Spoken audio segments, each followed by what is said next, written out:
Hello everyone, Michelle here from Gardening TLC. Welcome back to my garden and happy Saturday to you guys.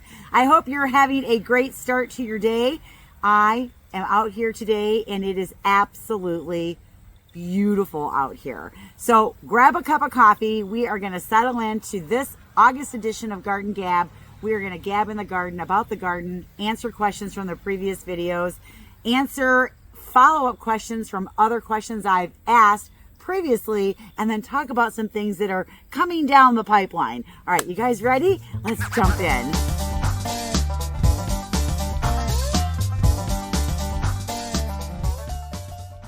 I love it when I get some time to actually sit and chill in my garden. I think that's why I like doing Garden Gab so much. There's not so much pressure to put on a show and entertain and educate when I'm doing Garden Gab. It's just this chill period that I get to spend with you guys, answering questions, showing off some things in the garden, and just chatting. I love it. Today's weather is fabulous. It's like 80 degrees with a little bit of a breeze. There's no humidity right now. Oh, I'm staying out here for as long as I can. Eventually, though, I'm going to have to go back to work. I had a really busy week. I was a little bit of a maniac this week in that I knocked out 3 big projects in the garden at the beginning of the week. And right now we are in the middle of our fall open house that was going on Friday and today at the garden center. So my plate was pretty full this week. So just to be able to sit here right now and chill, yeah, it's really nice. We are going to jump into some questions that you guys have asked about the previous videos. But before we do that, I kind of want to just come back around and follow up on some questions that I asked you guys in the last Garden Gab. So one of them was, do you guys want to do a DIY with me where, you know, I talk about this is what we're going to do and you buy the kit and then we do it together. I think the consensus was pretty even across the board. Some of you were like, yes, some of you were like, no. And I don't know if I should do it or not. So I'm going to sit on that one for a little bit. If we do something like that, it'll be in the winter when we're all looking for something to do. And it will be garden related. So I'm going to sit on that one for a little bit and think about it. The other one that I want to circle around to and talk about real quick is when I revealed the she shed video. I asked about whether or not I should do these planters along the edge of the walls. And did you guys think that that was a good idea? So I really took some time to think about that. I read all of the comments and I think you guys, for the most part, are right on the money. A few of you were like, yeah, go for it. And I'm like, now that I've read most of the comments and really thought about the pros and the cons, of which you guys pointed out a lot of those, I think that's not something that I'm going to do. I think it's extra work for me. I think I'll have to drop lights.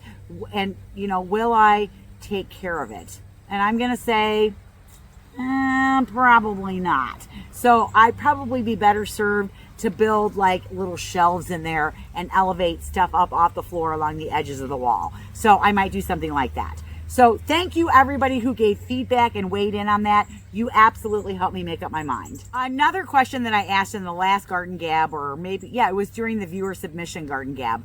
I asked whether or not you guys liked window boxes and whether or not you thought I should put some window boxes in at my house. Now there's only one spot that I'm thinking about doing that, and I'm actually going to show you where that spot is. So come on. Recently I did the video where we planted underneath the maple, and I took my Sedona bowls that I had up here and I walked them down there to show you what I could do with Sedona bowls to give me flower power. And when I finished, they ended up back on the sidewalk. I did not put them back where they belonged, because they're really crowded, because my plants are growing and it's been some time, you know, since I first put them in here and everything was little and they served their purpose. So for example, one of them sat right here, and I mean, look how big that is compared to right there. And my fear is that if I continue to do that with the Sedona bowls, eventually I'm going to affect how the boxwood is growing, how this hydrangea is growing, and other things that are growing in here. So I don't want to lose my color, and I'll probably continue to do my pots along the sidewalk. But my thought was that I would put a window box right there. Now I probably won't put one right there because I have a nice big oak leaf hydrangea, but I thought about putting one right here. And there is where I could put some color on either end of this area. So that was my thought process with the window boxes. I think I am going to do it, but a lot of you pointed out that unless I want to water them every day, they really do dry out quickly. And so I'm going to have to figure out a watering system for that. So my spigot is it's like right over here. So I think I can work that out. But that's my thought process with the window boxes. So I just thought I'd circle back around to that one as well and kind of give you an update on what I was thinking. I don't know if I'm going to continue to do the Sedona bowls in the actual landscaping itself, because I just think now that the plants are bigger, they're too big. So we'll think of something else. Oh yeah, I always do.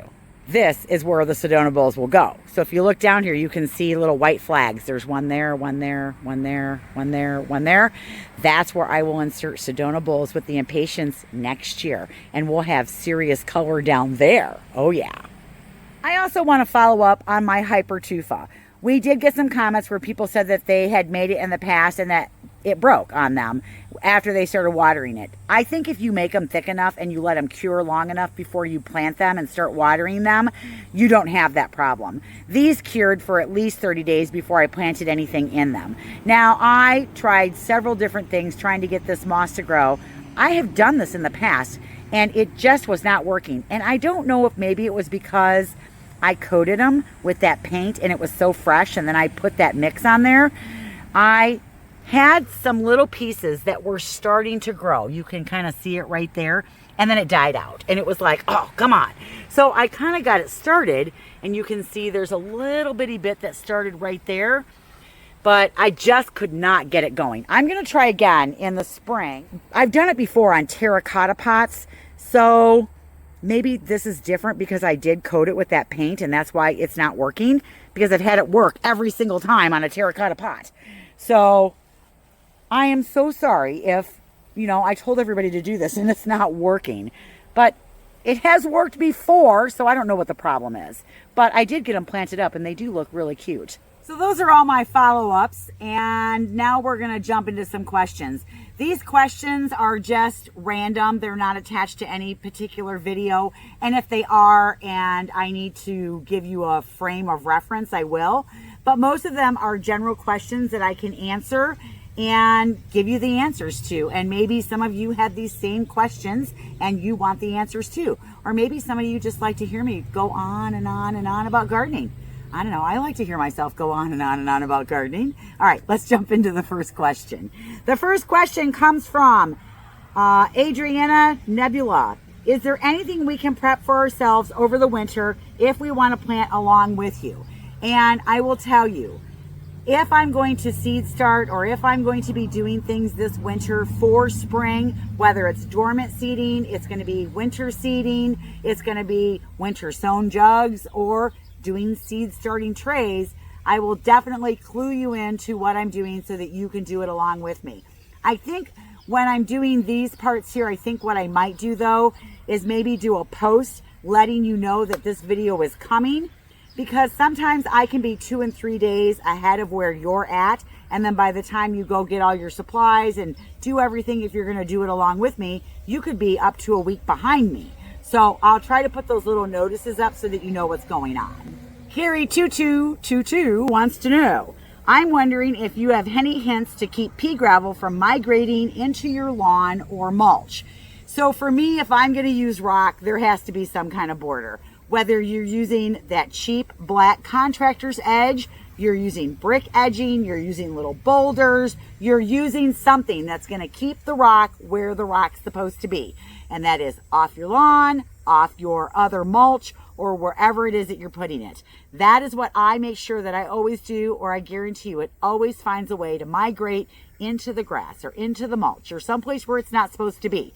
The other thing is, whenever I'm putting down rock, I always put fabric down. The reason being is that rock, I don't know how it does, but it travels. It travels out of the bed if there's not something stopping it, and it travels down into the ground over time. So I want to make sure that that's not happening. Plus, if any weeds get in it, at least the weeds are easy to pull if it's on top of the fabric. Ultima771 wants to know if I planted this Artemisia silver sage from seed, and she wants to know where I got it. So this one looks fabulous, and I'm telling you, I want to reach down and touch that every time I come out in the garden, and anybody who comes to my garden and walks it, they reach down and they touch it. That is exactly what I did when I was in Aaron's garden from the Impatient Gardener up in Milwaukee last year. She had this in her garden. She's the one that turned me on to this. I had to reach down and touch it, and then I had to go get some for myself. Coming up on another one over here, and these are all in the passageway bed that we did this spring. These were all started from seed, and I got the seeds from Select Seeds, and this is the Artemisia Silver Sage. I just love this. I think it is gorgeous. All right, and I do have a few more that are down here. We've got one that's right here, and we got a little grouping of them with the Bidens right here. Oh my goodness, I just love them. Isn't that great? And then I have another one. Let me spin this around. I have another one right here at the base of my verbena and my cleomes. Oh yeah, love this stuff. I will plant it again for sure. Some of you have experienced a really hot, dry summer. For us, we had enough rain that our gardens were looking really good. We are having a pretty dry fall, and I have had to break my sprinkler out already on more than one occasion to keep everything hydrated. Now, I know some people are letting their gardens wind down, but I actually have a garden event that's happening here on October 7th. I have my garden club coming, and I'm feeding them, and we're going through the garden, and we're doing like this little thing on what to do with herbs. So it's like this interactive experience meeting, and I want my gardens to still look good by the time they come. So I'm not winding down yet. But for CF Bloom 3112, it was a hot, dry summer, and their hydrangeas got fried in the heat. So what they wrote was plant a good watering Thursday and Saturday morning and then prune back down by a third. Is that the right thing to do? Now, I got this question probably 3 weeks ago, and I can tell you, if it's still hot and we're still in the heat of the summer, you do not want to prune them down by a third this soon. Even if it's right now, I probably wouldn't prune them down by a third. We were down in the 70s for like 2 weeks, and then we jumped back up into the 80s and the 90s for like 5 days, and then it cooled down again. And if I look at the 10-day forecast, we're like in the upper 70s, lower 80s, and then I saw a day that was like the upper 80s. So what's going to happen is if you prune them back by a third now, or you even did it 3 weeks ago, you're going to have new growth that's going to come up on there. Nice, tender new growth that's going to fry and or not have time to harden off for winter. So I would go through and prune off the damage so you don't have to look at it. And then I would just wait. Let it defoliate, keep it watered, keep it hydrated, go into winter, and then do your normal prune that you would do when they're dormant, like in March or April, before they wake up and the buds are starting to swell. That way, they have an opportunity to recover and you're not exposing them. I loved the secret garden that we did over at Tracy's house. It was quite the transformation, and she was so excited when it was done. I was excited when it was done. I think you guys were excited when it was done. But I did get a lot of people asking me, where did the arbor come from? I am so sorry that I cannot give you a source for that, because you probably could order it over the internet if you knew. That was in my garden center, but it had been in my garden center for like 2 years and the tag fell off. So we just had like one of those homemade tags on it that says, you know, the landscape connection, and then it had a price on it. So I don't know where it came from. So I'm really sorry about that. Normally I know where I'm sourcing everything from, but wasn't that a great arbor? I loved how high it was, and I liked the top structure of that. I'm sure if you look around on the internet, you can probably find something like that. I don't know. I'm really sorry that I don't know where it came from, but wasn't that a great transformation? I cannot wait to grow the clematis on that. Another question we got from that secret garden video was from Ginny Brangard, and she writes, wow, what a transformation. Very cozy and welcoming. Would love to see the garden at nighttime since she has all the lights. And I never made it back over there to get this picture into the video, but on day 22 of your daily dose of garden joy post that I was doing for 30 days, I did post a picture of what it looked like at night. So if you didn't get to see that, go back to the posts on my YouTube channel and you can look at all 30 days of garden joy if you want. I hope you guys enjoyed that. I had fun doing that. I know I missed a few days, but I still got 30 days in there. The last thing I talked about when I was at Tracy's house putting in the secret garden was how I would go back there and spray wilt stop on her evergreens so that way they would hold their moisture better through the winter. And Kay Steinbrink 1220 wanted to know, why am I waiting until December 1st to spray the wilt stop. And so for me, I need them to be dormant, and I need it to be where the ground isn't going to be able to provide any more water up through the roots. And I'm going to spray them the first week in December. One, that schedule works for me the first week of December, because the 2 weeks in front of that, I'm really busy. I have workshops, Thanksgiving. We are kicking off like Christmas everywhere at the store. And so I calm down a little bit like the first week in December, and the timing of it usually works really good for me. So that's why. I also don't want to do it too early. I want to do it later after they're dormant. And usually they're dormant after a couple heavy frosts. Oh, and let me back up just a minute for those of you that don't know what wilt stop is. Wilt stop is a product that is made out of a pine resin that you spray onto your evergreens in the winter to help hold the moisture in. Evergreens don't really have the ability to pull water up through their roots when the ground is frozen, especially up in the north. And when you have new babies that are exposed to the north winds or the storms that are coming in from the northwest, spraying this on them will help protect them through the winter, especially when they're new. Now, once they get established, they usually do pretty good. Every time I put new evergreens in, though, I always do it my very first year. I also use wilt stop on my greens that I put into my Christmas pots because it makes them last longer. And, well, I do have a tendency to use southern greens on some of my stuff because they're so nice, and it helps them last through the winter. So that's what wilt stop is. I did 2 sets of videos on basically making containers for fall. In these videos, some of the containers that I filled, like the ones in front of my store, they were very large containers. Now, you have to remember that when I fill a container like that in front of the store, that is a show, you guys, because that is the entrance to my store. That is the eye appeal of what they're seeing when they come in. It's also inspiration for them to know how to use and put together different products. So I did get some comments about, for example, I loved your containers, but I especially loved the first one. You sure did a lot of plants, and I know that that could be very expensive to duplicate this. And yes, you could, and it could be cost prohibitive for some of you to fill a container that big with fresh plants from start.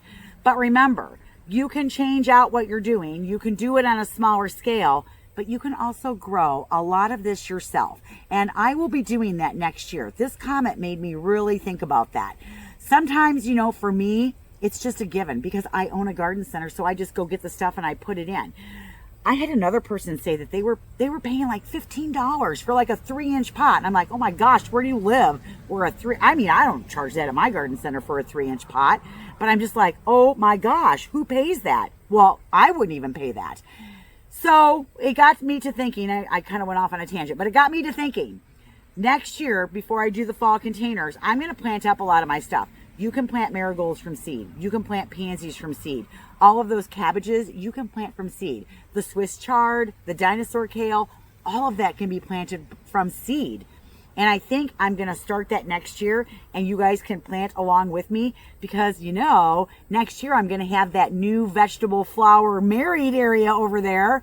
Yeah, that'll be the perfect place to do it. So I think I'm going to address that because you're right. Not everybody has a budget to do something like that, but we all want beautiful things in our garden. So it made me think, how could I, you know, make that so that anybody could do it or everybody could do it at a lot less money. So thank you. And that was from Margaret. I hope I say this right. Chiodo Keller, who made that comment. I appreciate that very much. And I do think about that and take that to heart.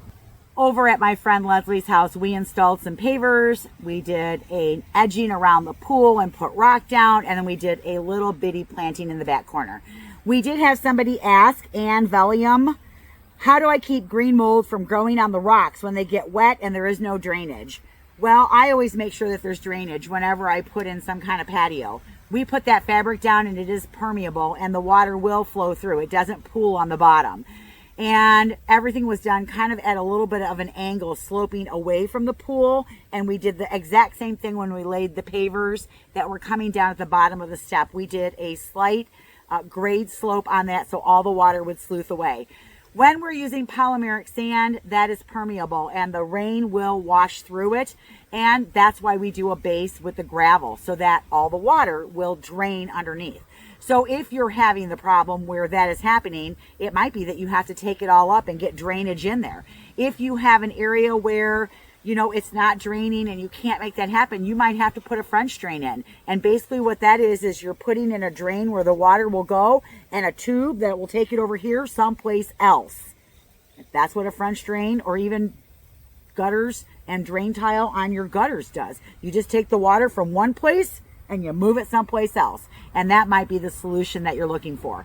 Now, if you have mold growing on your stuff over like on the north side of your house because it never dries, or you have moss growing on the ground and you don't like that, lime, regular old garden lime, an application of that will help clear that away. I also did a video on bearded iris. I got my order from Sutton Iris Farm and we got 19 new irises that we were going to put in the garden. So that day I didn't take you around and show you where all the iris were going to go, but I did talk about the ones I got, showed you a picture of all of them, and then showed you the proper way to put them in the ground. We did get some comments below that. One from Kristen Mordak.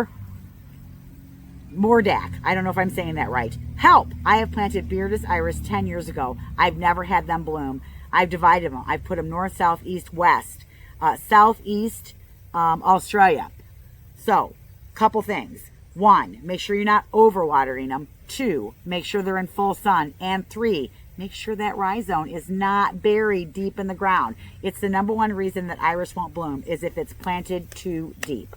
Now, even though I said cover up that rhizome with a little bit of dirt if you're in really hot circumstances, I didn't say bury it in the ground. I said just cover it a little bit so it doesn't scald the top of the rhizome, but that rhizome is still on the top of the soil. Bonnie Reed 4218 said, wait, I want to know about flags and how people mark their plants. Marker always disappears off my plant markers, leaving me with no information. And you're absolutely right. And I did go around and I flagged where every one of my iris are, and I'll show you those flags in just a second. But with those flags, I mean, I went to the trouble of printing a picture, laminating it, and stapling it to a flag of what each of the iris looks like until I get used to where they are and what their names are. But I took those pictures that I made with all the information on it and put that in my master book. I have a master book in my office, and in it there are tags of what is in this garden and what is in that garden and what is in that garden. I mean, I know what the basic plant looks like. I know what a hydrangea looks like. I know what a salvia looks like. But I might not remember that that salvia is Maynite or it's some other variety. So I make sure I always put the tags in the section of where I planted. That way I have that information. That's what I do. I don't necessarily love a bunch of tags all over my garden. I certainly don't put the plant tags next to every plant that I put out there. I do not want my garden to look like a little mouse cemetery. I want my garden to look like my garden. Now, if I was having a tour, I might go through with copper tags that I've tagged and put those around and tag things, but that would only be if I was like having some tour where people were coming to stroll the garden and maybe the people that are coming don't know anything about plants and want to know what things are.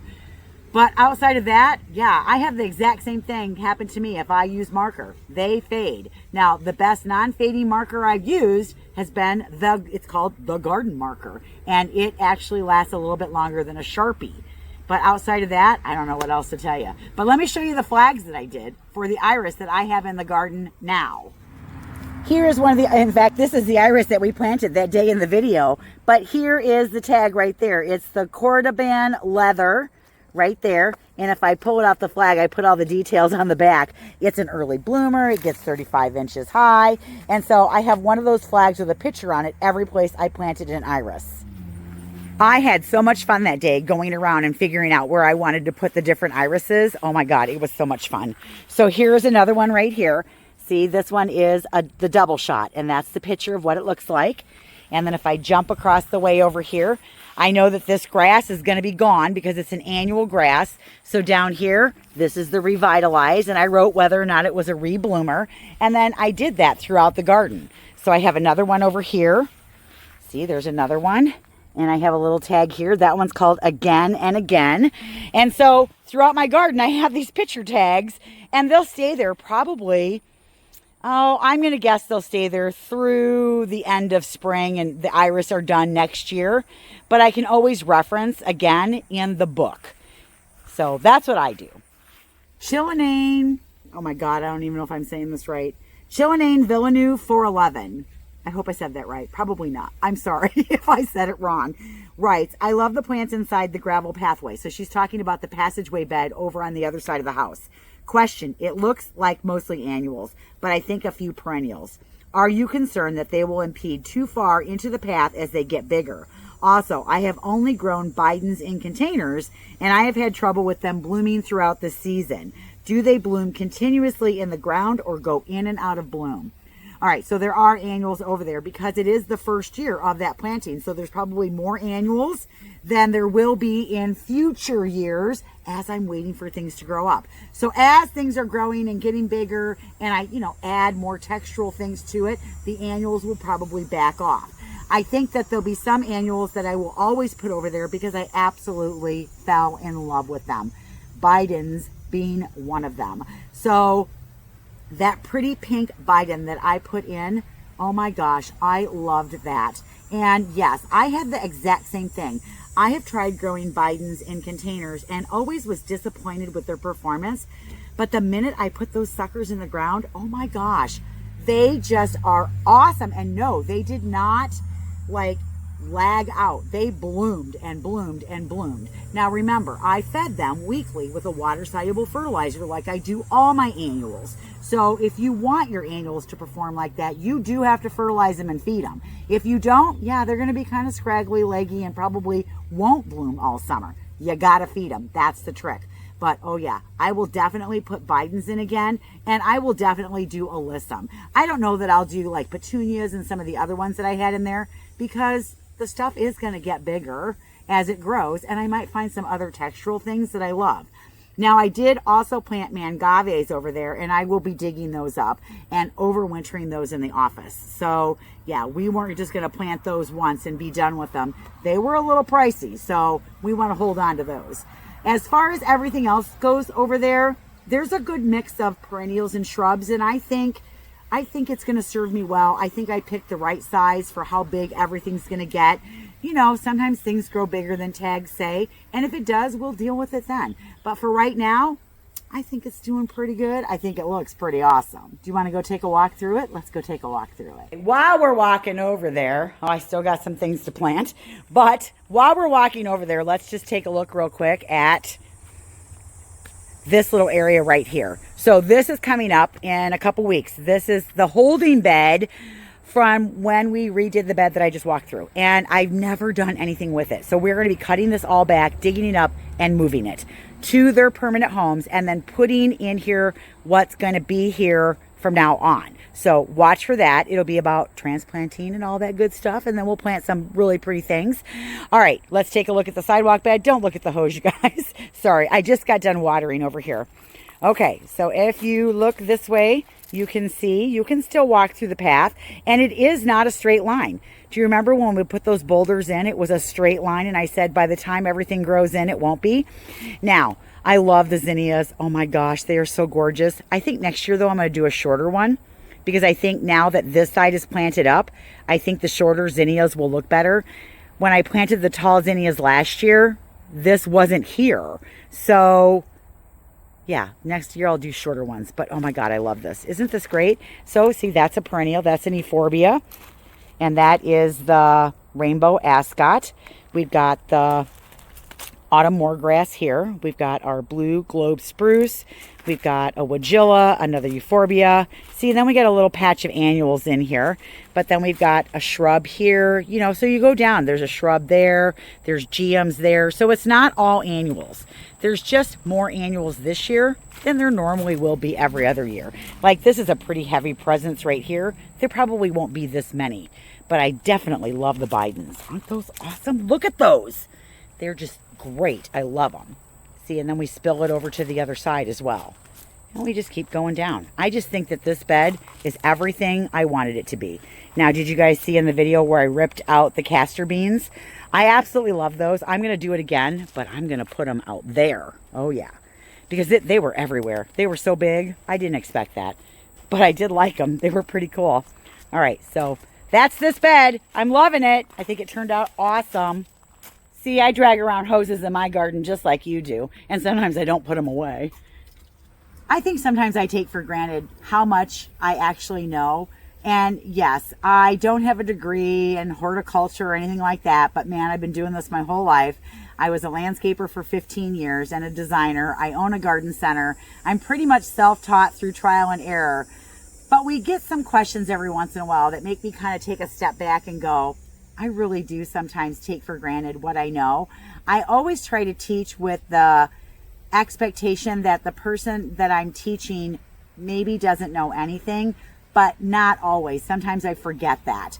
And I just want to bring this up because Karen Holt 9744 brought up an excellent point. And this is what made me start thinking I can't ever take for granted that people know what I'm talking about just because I know what I'm talking about, even if sometimes maybe I don't know what I'm talking about, because I've certainly made mistakes in things that I thought I knew. And I've had some of you guys educate me. So there's always opportunity to learn. But what Karen wrote was this.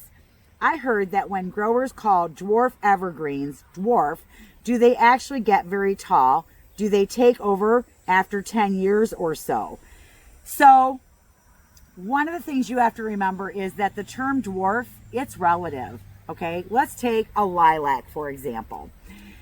They have normal everyday lilacs, right? Old-fashioned lilacs. And when you grow that lilac can get how big? Like 15, 20 feet. They're big.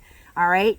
Now let's talk about the word dwarf lilac, like a dwarf Korean lilac. Very popular. Lots of people buy them, but they still get in the sun. They can get 8 by 8. And so to me, that's not dwarf. That's a big shrub and it needs a lot of room to grow. Okay, to me, a small shrub is something that stays under 4 feet. Under 3 is even better. So when they say dwarf, remember, it doesn't mean that it's tiny. It just means that it's smaller than the parent. And the parent could be really big. And the same thing goes true with evergreens. Usually when you're reading an evergreen tag, it will give you how big they get in about 10 years. Okay, it's forever size. Now, some things stop at a certain point and they might get bigger, thicker, maybe a little bit taller, and they will stunt out at a certain height. But evergreens, yeah, they grow and they grow and they grow. They keep growing. So just know that dwarf is relative. And if you're going to buy a dwarf cultivar and think that you're going to slam it into this little spot in your garden and it's going to fit, read the tag, do a little homework, make sure you know what size it's gonna be, and make sure you know how much space you're giving it to grow. Another question that came through after I did my August garden tour was from Love and Lavender 11, and the question was, I planted 2 Hakanakloa grasses. She lives in zone 5B. Each of them only grew a few leaves this year. Any ideas?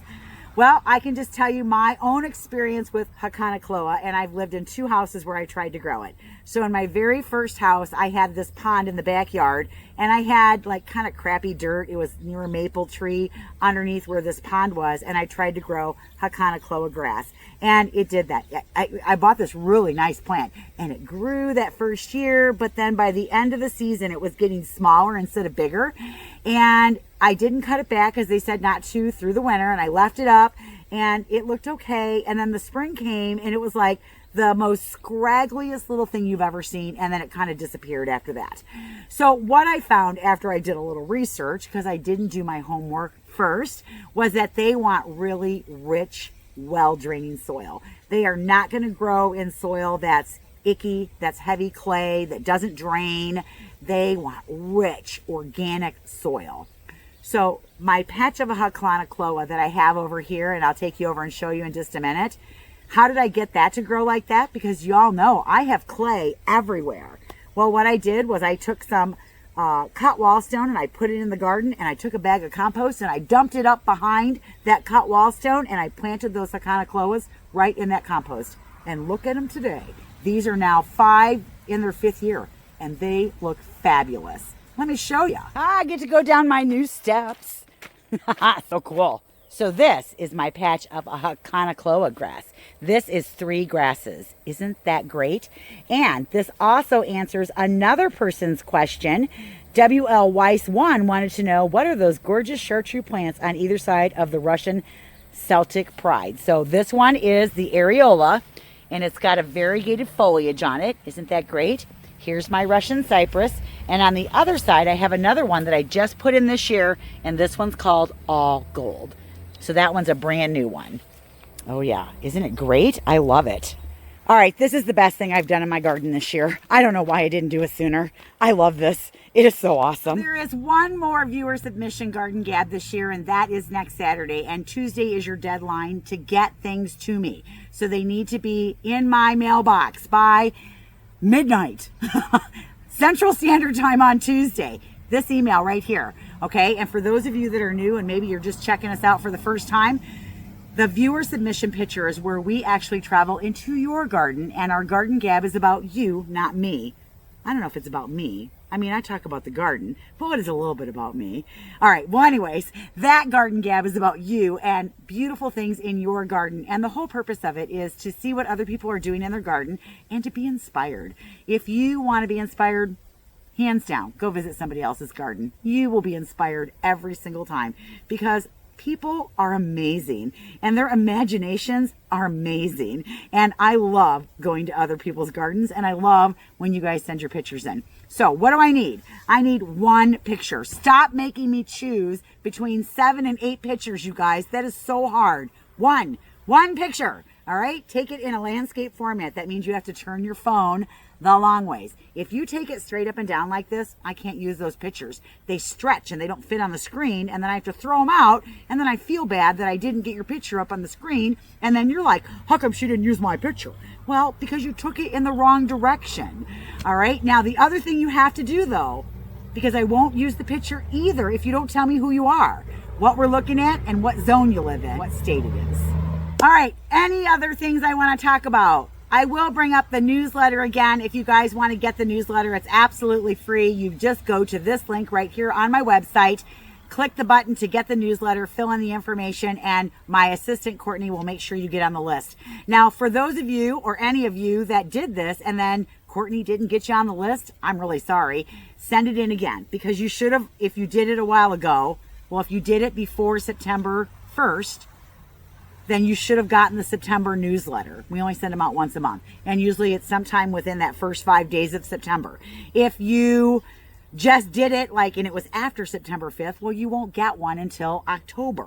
So be patient, it's coming. But if I missed anybody, I'm really sorry. That was so not intentional. And if we dropped the ball on that, I'm really sorry.